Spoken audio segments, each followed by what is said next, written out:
You ever have one of those moments where you experience something so good, so clearly the future, that you just can't understand why everyone else isn't on board yet? Well, that's the exact puzzle we're digging into today. This weird gap between a perfect user experience and an industry that seems to be hitting the brakes.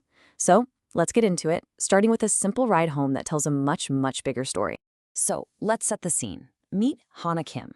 She's had an early morning in the city, and she just wants to get home. So she does what millions of us do every day. She calls a cab. But that one little choice, well, it's about to spark a pretty big realization about where we're all headed. And here's the thing. What she gets isn't just a regular ride. It's a genuine peek into the future of how we get around, and it's happening right now. Okay, so she gets into this Tesla Cybercab, and the difference is immediate. The first thing she notices? Silence. Just no engine noise, no vibration, none of that faint smell of gas you get used to. And then it hits her. The vehicle is driving itself, just perfectly navigating through the city. And because there's no driver to pay, get this, the cost is crazy low. We're talking about the same price as a bus ticket. As she's just gliding along, it really sinks in. This isn't just a little bit better. It's a completely different, way superior way to travel. Everything just works. This isn't some far-off concept. This is it. This is the future, and she's sitting right in it. But right in the middle of this perfect, futuristic moment, a thought pops into her head.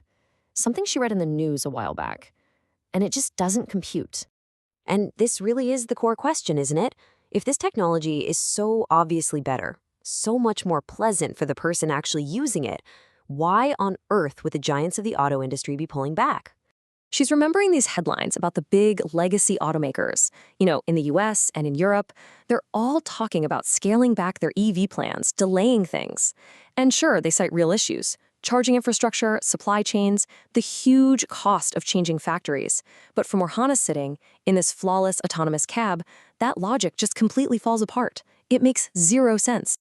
And right there, that's the great disconnect. On one side, you have the user's reality, an experience that is just demonstrably, undeniably better. And on the other side, you have the industry's strategy, which is all about caution and retreat. How can both of those things be true at the same time? Well, to figure this out, we actually need to rewind the clock a long way back. Because believe it or not, we have seen this exact kind of disconnect before. Let's take a look at the last massive disruption in transportation. Think about it, the year 1900. The world literally ran on horses. Cars were just these weird, expensive toys for the rich. But the change wasn't slow and steady. It was shockingly fast. Just 10 years later, cars were already becoming dominant. And by 1913, when Henry Ford fired up that assembly line, game over. The age of the horse was done. Practically overnight. About a decade. That's all it took to make a technology that had been around for centuries totally obsolete. You have to imagine, if you were making horse-drawn carriages, you probably thought you had plenty of time to adapt. You didn't.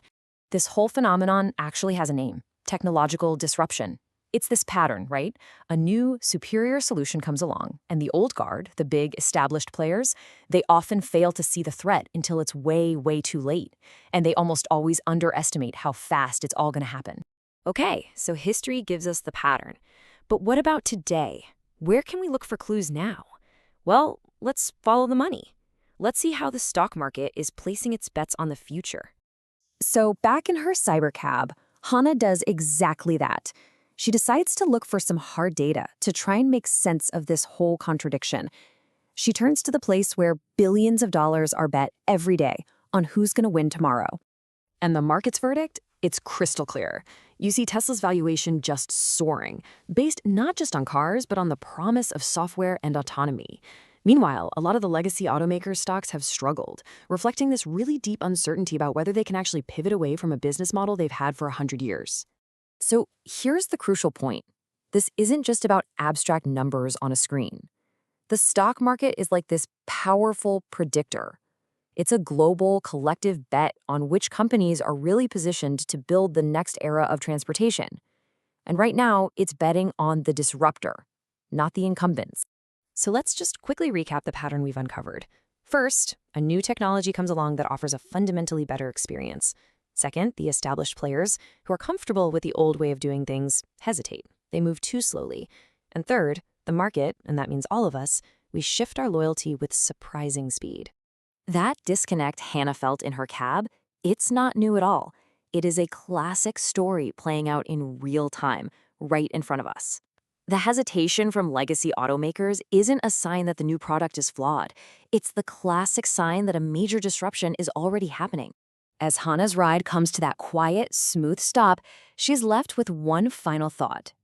It took about a decade to go from horses to cars.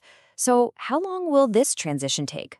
Going from the manually driven gas-powered cars of the last century to the autonomous electric vehicles of the next, how many years until the amazing experience she just had becomes everyone's reality?